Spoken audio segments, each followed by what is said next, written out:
Simplify 2x raised to negative 3y squared times x raised to negative 2y squared over xy raised to negative 3 cube. So, multiply muna natin to. So, 2, lagyan natin dyan. X raised to negative 3 times x raised to negative 2. I-add lang natin yung exponent. Negative 3 plus negative 2 is negative 5. Sa y naman, y variable, y squared times y squared. 2 plus 2 equals 4. Bring down natin yan. X, y negative 3 cube.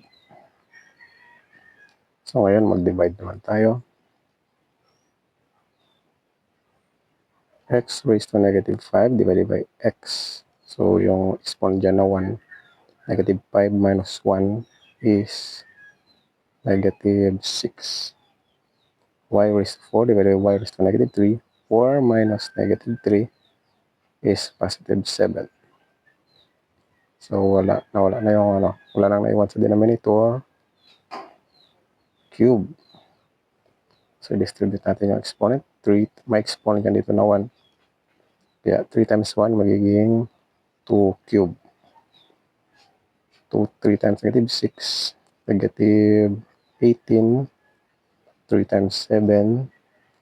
3 times 7 is y raised to 21. 2 cube. 2 times 2 times 2 equals 8.